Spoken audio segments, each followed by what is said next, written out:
যিনি সাল্লামের এই লেবাস ছাড়ে নাই, তো সে রসুলুল্লাহ সাল্লাল্লাহু আলাইহি সাল্লামের দুশ্মন হবে কেন? রসুলুল্লাহ সাল্লাল্লাহু আলাইহি সাল্লামের হাদিস বছরের পর বছর, 60 বছর, 50 বছর, 30 বছর যিনি হাদিস পড়াইতেছেন, এমন আলেমে দিন, তিনি রসুলুল্লাহ সাল্লাল্লাহু আলাইহি সাল্লামের দুশ্মন হবে কেন? আল্লাহ তাআলা দুশ্মনকে দিয়া নবীর হাদিস পড়াইতেছেন বছরের পর বছর, আর আশেক রে হুদা জিলাপিয়ে খাওয়াইতে আছে। হ্যাঁ রে বেওকুফ বেটা, বোঝো না আমি এতে বালা কিছু জুটলো না, জীবনটাই এই জিলাপির উপরে কাটাইয়া দিলা, জিন্দিগি পুরাটাই জিলাপির উপরে শেষ করে দিলা। এগুলো আমাদের দেশে এখন তাকাইলেই তো হয়। বাংলাদেশের সমস্ত জেলা, উপজেলা, বিভাগীয় শহরে যত মসজিদ আছে, এই মসজিদগুলোতে আপনার স্বাভাবিকভাবে একেবারে বিবেক দিয়ে ইনসাফের সাথে কেউ যদি হিসাব করে এখন, তো কয় পার্সেন্ট ইমাম ও কওমি উলামায়ে কেরাম আর কয় পার্সেন্ট ইমাম বেদাতি, এটা হিসাব করলেই তো হয়। একেবারে এটা তো আয়নার মতো পরিষ্কার হয়ে যাবে। এই মুহূর্তে বাংলাদেশের কতগুলো মসজিদের ইমাম সাহেবরা মিলাদ কিয়ামে অভ্যস্ত, আর কয় পার্সেন্ট অভ্যস্ত নয়, এটা হিসাব লাগাও মিয়া, এটা হিসাব করো, হিসাব করে জরিপ প্রকাশ করো। হ্যাঁ, শুধু শুধু একটা কথা বললেই হলো। তো এই জন্য আসলেই নির্ধারিত জানাজার পরে মুনাজাত না করলে, হাত তুলে, উনি নবীর দুশ্মন। এরপরে রসুলুল্লাহ সাল্লাল্লাহু আলাইহি সাল্লামকে গায়েব না মানলে, রসুলুল্লাহ সাল্লাল্লাহু আলাইহি সাল্লামকে নূরের তৈরি না বললে, উনি নবীর দুশ্মন। তো এগুলো সাহাবায়ে কেরামের আলোচ্য বিষয় ছিল। আমাদের শায়েখ দামাত বারাকাতুহুম এইমাত্র এটা বললেন যে এইটাই ছিল আলোচ্য বিষয়। তাইলে রসুলুল্লাহ সাল্লাল্লাহু আলাইহি সাল্লামের দুশ্মন হবে কেন?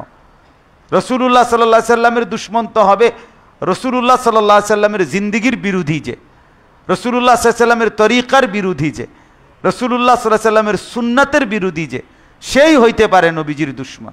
তো সুন্নাতের বিরোধিতা নবীজি সাল্লাল্লাহু আলাইহি সাল্লাম থেকে প্রমাণিত, সাহাবায়ে কেরাম থেকে প্রমাণিত আমল যেটা, সেইটা দেওবন্দি উলামায়ে কেরাম, কওমি উলামায়ে কেরাম বিরোধিতা করে কিংবা প্রত্যাখ্যান করে, সেটা কি সেটা বললেই তো হয়, সেটা সুন্দর করে বুঝায় বললেই তো হয় যে দেখেন এটা মেসওয়াক রসুলুল্লাহ সাল্লাল্লাহু আলাইহি সাল্লাম থেকে প্রমাণিত, অথচ দেওবন্দিরা করে না, অতএব এই কারণে নবীজির দুশ্মন। দস্তরখান এটা রসুলুল্লাহ সাল্লাল্লাহু আলাইহি সাল্লামের সুন্নাত, এটা নবীজি দেওবন্দিরা করে না, অতএব এই কারণে নবীজির দুশ্মন। তো এমন বলে বুঝায় দাও, এমন তো উচিত, এটা তো যুক্তির কথা। মিলাদ না পড়লে সে নবীর দুশ্মন হবে কেন? মিলাদের দুশ্মনে না হইতে পারে, জিলাফির দুশ্মন হইতে পারে, সেটা হইতে পারে স্বাভাবিক, কিন্তু নবীর দুশ্মন হবে কেন? নবীজির দুশ্মন তো হবে নবীজির বিরোধিতা করলে, নবী সাল্লাল্লাহু আলাইহি সাল্লামের সুন্নাতের বিরোধিতা করলে। আপনি জিজ্ঞাসা করলেই তো হয় যে আমরা দুরূদ শরীফ পড়ি কিনা, তো আমরা তো দুরূদ শরীফ পড়ি। আমাদের শায়েখের ওজিফার মধ্যে 6 তাসবির মধ্যে আমাদের 100 বার দুরূদ শরীফ আছে কিনা? তো আছে। তো সকাল সন্ধ্যা পড়তেছে, সারাদিন পড়তেছে দুরূদ শরীফের উপরে। চমৎকার এই যে বয়ান, হজরতের নিজের করা বয়ান, তাহলে এটা নবীজির দুশ্মন হবে কেন? এজন্য মূল বিষয় হলো নিজেদের দীর্ঘদিনের এমন কিছু প্রথা, বদ রসুম, বিদআত নিজেরা যখন চালু ছিল, যখন উলামায়ে দেওবন্দ আলো আর অন্ধকারকে পার্থক্য করে দিলেন, তখনই গায়ের জ্বালা পড়া শুরু হলো। এই জন্য দয়া করে এটাই বলতেছিলেন যে নানুপুর হজরত রহমতুল্লাহ আলাইহি, যে নবীর দুশ্মন বলো না, এত বড় মিথ্যা কথা বলে নিজের বরবাদি করা ঠিক না। শায়েখ দামাত বারাকাতুহুম আপনার স্পষ্ট, আপনারা সবাই শুনলেন যে হজরত দামাত বারাকাতুহুম বললেন যে খাজা বাবা ঢাকাতে চিটাগাঙ্গের জায়গায় জায়গায় খাজা বাবার ডেক, খাজা বাবার নামে বিভিন্ন আলোচনা, এখানেও কয় খাজা বাবা, ওইখানেও খাজা বাবা। তো বললেন যে খাজা বাবা কোনটাতে, খাজা বাবা কোথায়, এখানেও কেন, ওইখানেও কেন, ওইখানেও কেন, চারদিকে কেন? তো এইটা বললেন। এখন খাজা বাবার তথাকথিত অনুসারী তেলে বেগুনে জ্বলে উঠছে। এই ভোর রাত্রের ভিতরে আপনার মোবাইলের মাধ্যমে চ্যালেঞ্জ ঘোষণা দিয়ে দিস, প্রত্যেক কথাই চ্যালেঞ্জ, প্রত্যেক কথাই বহস, প্রত্যেক কথাই মোনাজারার দরকার কি? শায়েখ যেভাবে জবাব দিছেন সূরা হাদীদের আলোকে, যে আমরা কলিজার ভেতরে জিন্দেগীর সমস্ত কিছুতে একমাত্র আল্লাহকেই মানতে চাই, গায়রুল্লাহর কোনো ছিটে ফোঁটা যেন আমার ইমানের মধ্যে না আসে। তো তুমি খাজা বাবাকে কিভাবে অনুসরণ করতে হবে, খাজা বাবাকে অনুসরণের উপকারিতা কি, গুরুত্ব কি, এইটা বিস্তারিত ব্যাখ্যা করে বুঝাও, মানুষের বুঝাও, যা মানুষের বলো যে এটা এইভাবে উনি এই বলতে চাইছেন, আসলে এই বক্তব্য হলো এই। কথায় লাফানের কি দরকার আছে? এই জন্য শায়েখ দামাত বারাকাতুহুম এটাই আমাদেরকে বুঝাইতে চাইলেন, যে মূলত গায়রুল্লাহ বললেন আমাদেরকে যে লা এর তলোয়ার দ্বারা সব কিছু ছিন্ন ভিন্ন করতে হবে। কলিজায় থাকবে শুধুই কি আল্লাহ, জবানে থাকবে শুধুই কি আল্লাহ, জিন্দেগিতে থাকবে শুধুই কি আল্লাহ। হুয়াল আউয়াল ওয়াল আখির ওয়াল যাহির ওয়াল বাতিন ওয়া হুয়া বিকুল্লি শাইইন আলিম। আল্লাহই প্রথম, আল্লাহই শেষ, আল্লাহই জাহির, আল্লাহই বাতেন, আল্লাহই আলিম। তো সব কিছু করে নেওয়ালা, সমস্ত কিছুর সমস্ত সিফাত সব শুধুই কার? আল্লাহ তাআলা, আল্লাহ তাআলা, আল্লাহ তাআলা। এই জন্য আসলে বাস্তবতা হলো এটা সব সময় মনে রাখা, সব সময় মনে রাখা। আলহামদুলিল্লাহ আমাদের শায়েখ আরিফ বিল্লাহ হাকিমুন নফস আল্লামা মুফতি মুশতাকুন নবী কাসিমি, এই মানুষটা আমর বিল মারুফ নাহি আনিল মুনকারের ক্ষেত্রে অন্যায়ের প্রতিবাদ, বিদআতের প্রতিবাদ, শিরিকের প্রতিবাদ, কুফরির প্রতিবাদ, যেই কোনো বদরসুমের প্রতিবাদ, যেই কোনো রাষ্ট্র হোক দেশ হোক এরকম যেই কোনো অন্যায় জুলুমের প্রতিবাদের ক্ষেত্রে উনি সব সময় বলিষ্ঠ কণ্ঠস্বর। এটা তার ঐতিহ্য, এটা তার ঐতিহ্য। গত ফ্যাসিস্ট সরকারের আমলে শায়েখ দামাত বারাকাতুহুমকে গুম করা হয়েছিল, জেলখানাতে বন্দি রাখা হয়েছিল, কিন্তু কোনো কিছুতেই তার আওয়াজ একদিনের জন্য থামাইতে পারে নাই। আলহামদুলিল্লাহ, আলহামদুলিল্লাহ। দাওয়াত ও তাবলীগের মধ্যে যেই নতুন করে দুশমনরা ফিতনা ঢুকাইছে, সাদ নামে একজন ভণ্ড ব্যক্তিকে দাঁড় করায়া তার কিছু অনুসারীর মাধ্যমে দাওয়াত ও তাবলীগের মহান কাফেলাকে আপনার ছিন্ন ভিন্ন করার জন্য ষড়যন্ত্রের যেই গ্রুপ ঢুকাইছে, আমাদের তো এটা স্পষ্ট যে আলহামদুলিল্লাহ আমাদের শায়েখ আল্লামা মুফতি মুশতাকুন নবী সাহেব প্রথম দিন থেকে এই পর্যন্ত এই বাতিলের বিরুদ্ধে সবচেয়ে বেশি সোচ্চার কণ্ঠস্বর, সবচেয়ে বেশি বলিষ্ঠ কণ্ঠস্বর। তাহলে এটা হযরতের সিফাত যে তিনি সমস্ত বাতিলের বিরুদ্ধে, অন্যায়ের বিরুদ্ধে, কুফরের বিরুদ্ধে সবসময় প্রতিবাদী। এভাবেই এই পর্যন্ত আসছে, এই পর্যন্ত বলতে বলতে মুশতাকুন নবী এখানে আসছে, এই পর্যন্ত পড়ছে। আজ যাকে সারা পৃথিবী মহব্বত করে, আজ যাকে লাখো কোটি ইমানদার মুসলমান মহব্বত করে, তোমার মতো একজন বা দুইজন রাত আড়াইটায় ভ্যা ভ্যা করলেই হইল না, দুই একজনের ভ্যা ভ্যাতে কিচ্ছু আসে যায় না, না না, এটা কিছুই আসে যায় না। এগুলো সমস্ত কথাবার্তার উত্তর দেওয়ার জন্য তো শায়েখের উপযুক্ত শাগরিদেই আছে, নতুন শাগরিদরে দাঁড় করাই দিলেই তো চলবে। আর নতুন শাগরিদে তো উড়াই লাইব সব। আল্লাহ তাআলা মাফ করে দেন আমাদেরকে। আসলেই এটা হযরতের সব সময়, যেমন তিনি চোখের পানি ফেলেন তেমন তিনি অন্যায়ের বিরুদ্ধে প্রতিবাদও করেন। এমন না যে শুধু আপনার মিঠা মিঠা কথা বলল আর বাকি অন্যায়ের বিরুদ্ধে বলল না, এটা তো সঠিক না। আমর বিল মারুফ নাহি আনিল মুনকার উভয়টাই জিম্মাদারি কিনা, উভয়টাই দায়িত্ব, উভয়টাই দায়িত্ব। যুগ যুগ ধরে বিদআতের মাধ্যমে মানুষগুলোকে বিভ্রান্ত করে রাখার কি অর্থ আছে? কি অর্থ আছে? রাসূলুল্লাহ সাল্লাল্লাহু আলাইহি ওয়াসাল্লামের সুন্নাতের অনুসরণ কোথায়?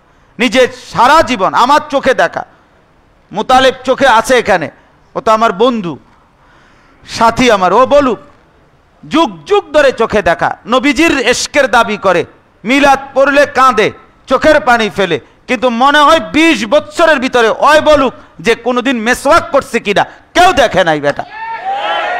তার মেসওয়াক কি রাসূলুল্লাহ সাল্লাল্লাহু আলাইহি ওয়াসাল্লামের সুন্নাত না? তো এটা করো না কেন মিয়া? মেসওয়াক করো না কেন? দস্তরখান বিছাইতে মনে থাকে না কেন? হ্যাঁ, পাক নাফাকের ইহতিমাম থাকা চাই, হালাল হারামের ইহতিমাম থাকা চাই, জায়েজ না জায়েজের ইহতিমাম থাকা চাই। এখানেই শেষ না, এখানে আমিও শেষ না, এখানে আপনিও শেষ না, কেউ এখানে শেষ না।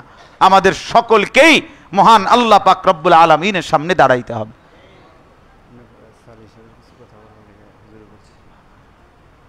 আখিরাতে দাঁড়াইতে হবে, আমাদেরকে প্রত্যেককে দাঁড়াইতে হবে। এই জন্য প্রিয় ভাই, আলহামদুলিল্লাহ আপনারা আমরা দেখতেছি, সেই আমি আগেই বলছি, প্রথম দিন থেকে হযরত দামাত বারাকাতুম প্রতিটা আমল নিজে নিজে করাইতেছেন, কি পরিমাণ আমাদেরকে উৎসাহিত করতেছেন। আল্লাহর কোরআন থেকে বলতেছেন, কোরআনুল করিমের ধারাবাহিক একটা পূর্ণাঙ্গ সূরা, সূরায়ে ওয়াকিয়া, প্রথম আয়াত থেকে শেষ আয়াত পর্যন্ত ধারাবাহিক তরজমা করে, তৎক্ষণাৎ সংক্ষিপ্ত তাফসীর করে আমাদেরকে বুঝায়া তৃপ্ত করা, আলহামদুলিল্লাহ এটা অসাধারণ যোগ্যতা। এটা হ্যাঁ, অসাধারণ যোগ্যতা। এমনি আইসা বৈশা উপস্থিত শ্রোতাদের সামনে একটা পূর্ণাঙ্গ সূরার তরজমা, প্রত্যেক লাইন তরজমা করবা, আর আমরা বোয়াত থাকমু। তাই করো আইসা, এটা করো আইসা। ওই খুতবার শুরুতে আয়াত জমা রাখে একটা, এইটারে রাইখা ওইখানে 2.5 ঘন্টা চীন, জাপান, ভারত, কুয়েত ঘুরা এরপর আইসা শেষ। আয়াত কই, আমনে কই, ওয়াজ কই, হ্যাঁ, খাতা কই, বালিশ কই, লোডা কই, বদনা কই। এজন্য মেহেরবানি করে এটা বোঝা উচিত আমরা যে আলহামদুলিল্লাহ আমাদের শায়েখ যেভাবে আমর বিল মারুফ করে, ওইভাবে নাহি আনিল মুনকারও করে। আলহামদুলিল্লাহ বিদআতের বিরুদ্ধে আমরা বলেই যাব বেটা, আমরা এটা বলেই যাব। তুমি ওয়াহাবি কও না, ওয়াহাবির আব্বা কও বেটা, তো ওয়াহাবির দাদা কও বেটা, ওয়াহাবির দুলাভাই কও বেটা, ওয়াহাবির শাস্তো ভাই কও, যা মন চায় তাই বল বেটা। আমরা দোয়া করো বেটা, আল্লাহ যেন পুরা খানদানকে ওয়াহাবি হিসাবে কবুল করে বেটা। হাম ইহাঁ ভি ওয়াহাঁ ভি, এখানেও থাকবো আমরা ইনশাআল্লাহ, এখানেও থাকবো আমরা। 159 বছর এই ভারতীয় উপমহাদেশে দারুল উলুম দেওবন্দ প্রতিষ্ঠিত হওয়ার পরে 1866 সনে দারুল উলুম দেওবন্দ প্রতিষ্ঠিত হয়েছে। আজকে 159 বছর চলতেছে। এই 159 বছরে ঈমান ইসলামের রাসূল পাক সাল্লাল্লাহু আলাইহি সাল্লামের 23 বছরের জিন্দেগির এমন কোনো বিষয় নাই, বিভাগ নাই, যেই বিভাগে আলহামদুলিল্লাহ উলামায়ে দেওবন্দ খেদমত করে নাই বেটা। এমন কোন শাখা নাই। পৃথিবীর যেখানে সূর্য ডোবে, পৃথিবীর যেখানে সূর্য ওঠে, যেই দেশের মধ্যে 4 ঘন্টা 2 ঘন্টার জন্য সূর্য ডুইবা আবার উঠে যায়, পৃথিবীর এমন নিভৃত অঞ্চল যেখানেই মানুষের অস্তিত্ব আছে, আলহামদুলিল্লাহ সেখানে কওমি উলামায়ে কেরাম দেওবন্দি কোনো না কোনো সন্তানের খেদমত আছে বেটা। 1-2 জন মানুষ নিয়ে না, এটা একটা ছোট্ট কাফেলা না। আসলুহা ফিস সামা তুতি উকুলাহা কুল্লা হিনিন বিইذن রাব্বিহা। এ তো শিকড় জমিনের মধ্যে, তার ডালপালা 7 আসমানের ঊর্ধ্বে। কালেমায়ে তাইয়্যিবা যার বন্ধন, কালেমায়ে তাইয়্যিবা যার ঈমান, তো আলহামদুলিল্লাহ। এই জন্য এই উপমহাদেশের ইতিহাসে এটা অনেক উলামায়ে দেওবন্দের ইতিহাস, উলামায়ে দেওবন্দের অবদান বিদআতের বিরুদ্ধে, কুফরের বিরুদ্ধে, শিরিকের বিরুদ্ধে, যেই কোনো বাতিল, যেই কোনো বাতিল, যেই কোনো জালেমের বিরুদ্ধে এই উপমহাদেশে সবসময় যারা সোচ্চার কণ্ঠ ছিল, তারা সর্বযুগেই উলামায়ে দেওবন্দ, উলামায়ে দেওবন্দ। হ্যাঁ হ্যাঁ, এটাই সত্য। গত জালেম সরকারের আমলে 16টা বছর এই বাংলাদেশের জমিনে যারা এই জালেমের জুলুমের বিরুদ্ধে, প্রতিটা অন্যায় সিদ্ধান্তের বিরুদ্ধে বারবার প্রতিবাদ করেছে, তারা ময়দান পৃথিবী দেখে নাই যে তারা উলামায়ে দেওবন্দ? তুমি কি করছে? ওই সময় বহসের ডাক দিলে না কেন? ওই সময় বহসের ডাক দিলে না কেন? হ্যাঁ, তখন কি করলা? তখন কি করলা? এই জন্য ওটা বুঝায়া দাও, বুঝায়া দাও। হযরত এটাই বলতে চাইছেন, খাজা সারা বাংলাদেশে হবে কেন? খাজা বাবা সারা বাংলাদেশে হবে কেন? সর্বত্র খাজার ডেক কেন? যার যার ডেক দিয়া যার যেটা যা পয়সা হয় এগুলারে একত্র করে খিচুড়ি পাকাইয়া খায়। খাজা কোন জায়গায়, খিচুড়ি কোন জায়গায়, খায় কেডা? ওমা এটা কি দেখি ফাগলামি নাকি? তা কার ডেক কে খায়? কার খিচুড়ি কে খায়? রান্না কার নামে? খাও কা কোথায়? আল্লাহ আমাদেরকে বুঝ দান করেন, আল্লাহ আমাদেরকে ঈমান দান করেন। এজন্য ভাইয়া আমরা সুন্নাতের উপরেই আছি ইনশাআল্লাহ, আমরা তাকওয়ার উপরেই থাকবো ইনশাআল্লাহ। আমরা আল্লাহকে নিয়েই আছি, আমরা রাসূলুল্লাহ সাল্লাল্লাহু আলাইহি সাল্লামের সুন্নাত নিয়েই আছি। কে কি বলল এইটা কোনো গায়ে মাখার কিছু না। আর ওয়াহাবি এটা কোনো গালিও না, এটা কি না? তা কাজে আমনে বললে আমার এটা গাত লাগে না। আমার ছোট ছেলেরে একবার মাদ্রাসায়, আমার ছেলে সফওয়ান, তো তারে মাদ্রাসায় যে সাপ্তাহিক বৃহস্পতিবারে জলসা হয়, এই কোরআন তেলাওয়াত, হামদ, নাত, বক্তৃতা প্রতিযোগিতা হয়, তারে সব সময় বলে একটা কিছু বলতো মাইকে, ওই রাজি হয় না। পরে আমি একদিন নিজে ছিলাম, থাইকা বললাম আব্বু আজকে তুমি বলো, আমি আসি। এরপরে মাইক দিলাম, বহুত চেষ্টা করলাম, হে কয় না। পরে তার পায়ের দুই পাশে দিয়া বেদ দিয়া আমি ফ্লোরের মধ্যে, পাকার মধ্যে দুইটা বাড়ি দিছি।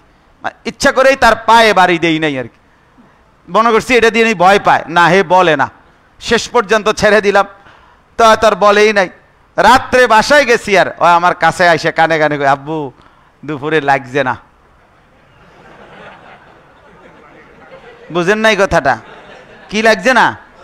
হ্যাঁ, এইটা তো মনে করছে আমি তারে বাস্তবিক বাড়ি দিছি, কিন্তু কি হয়েছে না, লাগছে না। তো আসলে তো আমিই লাগাইছি না। তা আমিও এই জন্য এটার থেকে বুঝছি, তোমরা যে আমাগরে এগুলা বলো, এগুলো আমগো গায়ে লাগছে না, লাগছে না, এটা তো দুশ্মন। তুমি নিজের কাছে বুঝাও, তোমরা নিজেদের বিদআতের পক্ষে দলিল দাও, বিদআত যেটা বলা হয়েছে সেটাকে সুন্নত প্রমাণ করে দাও, তাইলেই তো হইল। জি জি, ইনশাআল্লাহ।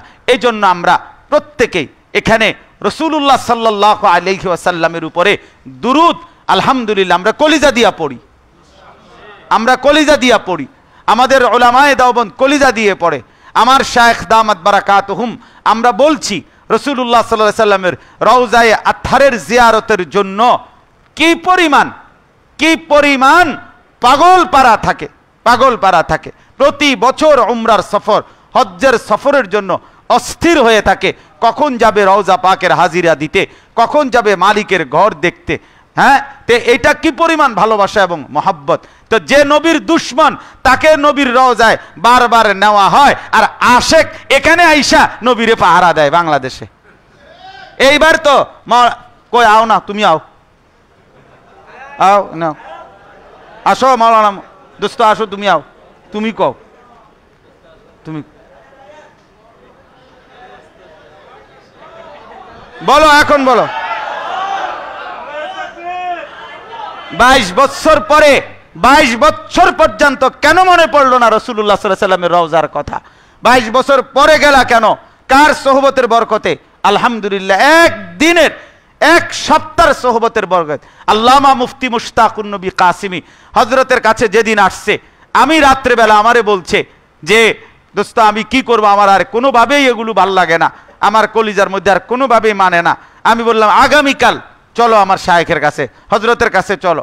বলতেছে আমি হুজুরের সামনে আমি মুখ দেখাবো কেমনে, আমি ওনারে সামনে বসমু কেমনে, আমি সবচেয়ে বেশি বিরোধিতা করছি জীবনভর যার, সেই লোকটার সামনে আমি যাব কেমনে? আমি তুমি যাও আর আখলাক দেখো গিয়া বেটা, আগে আসো তো, এরপরে আখলাক দেখবা যে মুশতাকুন নবীর আখলাক কি। আলহামদুলিল্লাহ, শায়েখের আখলাক দেখো তুমি। তো আলহামদুলিল্লাহ আসছেন। তো আসার পরে এই বছরে প্রথম দেখাতেই, প্রথম ইয়াতেই আপনার আমাদের ওইখানে মাদ্রাসায়, আমার মাদ্রাসায় ওই সময় বলছে এই বছরই আপনি আমার সাথে এতেকাফ উমরা করবেন, এতেকাফ করবেন। আলহামদুলিল্লাহ 6 মাসের ব্যবধানে প্রিয় বন্ধু মাওলানা মুতালেব হোসেন সালিহি 22 বছর তার কর্মজীবন, 22 বছরের ভিতরে এইবার 40 লাখ টাকা দামের গাড়ি চালায়। কেউ তাকে মনে করাই দিল না কেন? 22 বছর পরে এই বছর আল্লাহর ঘর জিয়ারত করছে, রাসূলুল্লাহ সাল্লাল্লাহু আলাইহি সাল্লামের রওজায়ে আতহার জিয়ারত। আমি নিজে নবীজির রওজা শরীফের তাকে আমি নিয়ে গেছি। এইবার নিয়ে গিয়ে আমি বলছি, এখন এনে দাঁড়াইয়া ক এডে জিঙ্গা এ জিডি কইছ দেশে থাকে এডি ক, আমিও আসি এখানে, তুইও ক ক এনে ক, এখন বল, জিজ্ঞাসা করো, এখন বলো রাসূলুল্লাহ সাল্লাল্লাহু আলাইহি সাল্লামকে, এখন জিজ্ঞাসা করো, আমিও আসি, আমি শুনবো চাই কি কয় ক। এরপরে দেখি কাঁদে, বে বে করে কাঁদে, খুব কাঁদছে দেখছি, মানে কাইদা বাইর হইয়াই আমারে বলতেছে, দোস্ত আমার মনে কেন পড়লো না, কেন আমি মনে পড়লো না এই কথা আমার, রাসূলুল্লাহ সাল্লাল্লাহু আলাইহি সাল্লামের রওজায়ে আতহারে আসার কথা। আমি এমন ভুলা কেমনে ভুলে গেলাম, কেমনে ভুলে গেলাম। দেখাইছি আমি যে দেখো পুরা হারামে, দেখো যেই খান দিয়া যাইবা পুরা হারাম, রমজান মাসে মসজিদে হারাম, মসজিদে নববীতে যেদিকেই যাইবা বাংলাদেশের কওমি উলামায়ে কেরাম ভরপুর, মদিনায় ভরপুর, মক্কার হারামে ভরপুর হারাম। তাইলে এই জন্য রাসূলুল্লাহ সাল্লাল্লাহু আলাইহি ওয়াসাল্লামের ইশক ও মহব্বত বারবার এই জমিনে আমার শাইখ আল্লামা মুফতি মুশতাকুন নবী প্রমাণ করে দেখাইছে, আলহামদুলিল্লাহ বারবার প্রমাণ করে দেখাইছে। এই বছর ইতিকাফ, আলহামদুলিল্লাহ ইতিকাফও আসছে বন্ধু। এই জন্য আমরা বললাম আমরা প্রকৃত অর্থে আল্লাহকে ভালোবাসি, আমরা প্রকৃত অর্থে রাসূলুল্লাহ সাল্লাল্লাহু আলাইহি সাল্লামকে ভালোবাসি। বলেন আলহামদুলিল্লাহ, বলেন আলহামদুলিল্লাহ। তোমরা তোমাদের বিদআতের পক্ষে বহস করার দরকার, বিদআতগুলোকে কিভাবে সুন্নত হইছে, সেগুলো মানুষের অনুসরণীয় হইছে কিভাবে, সেটা প্রমাণ করো। বৈশা বৈশা বারবার ভয়ে থাকে, আতঙ্কে থাকে, নিজের অনুসারী কোনো ছুটতে যায়।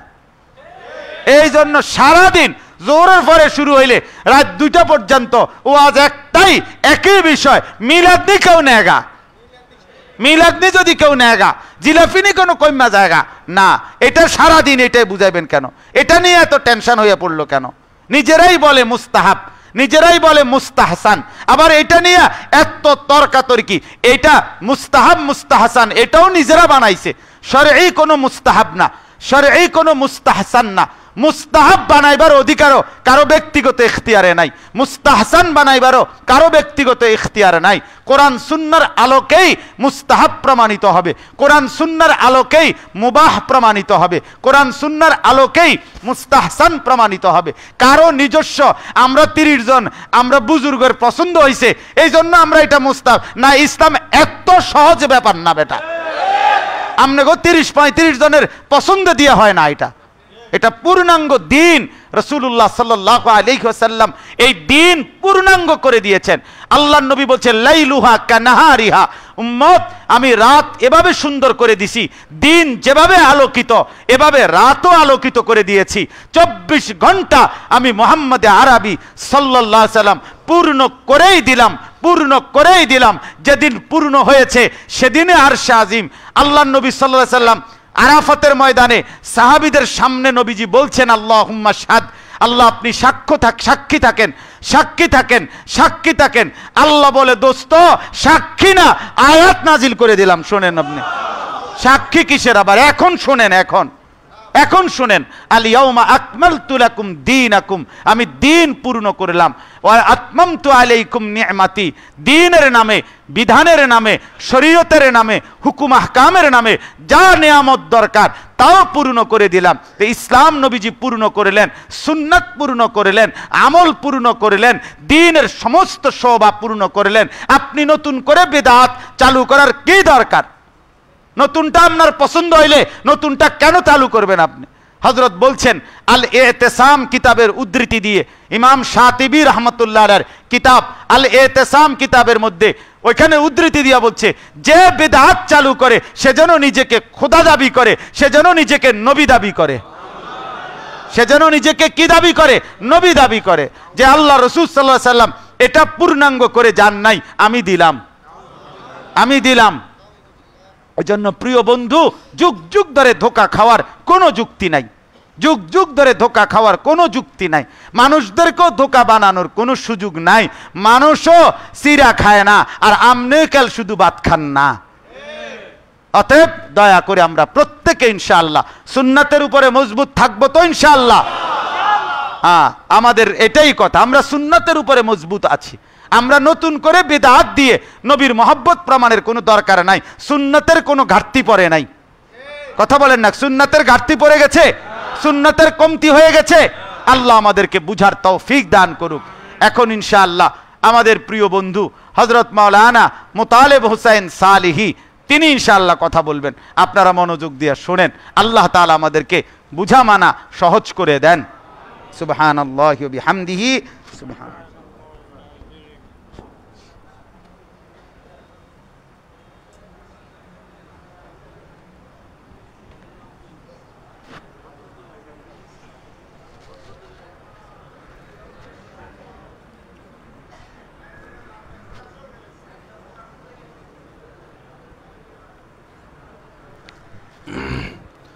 আলহামদুলিল্লাহ।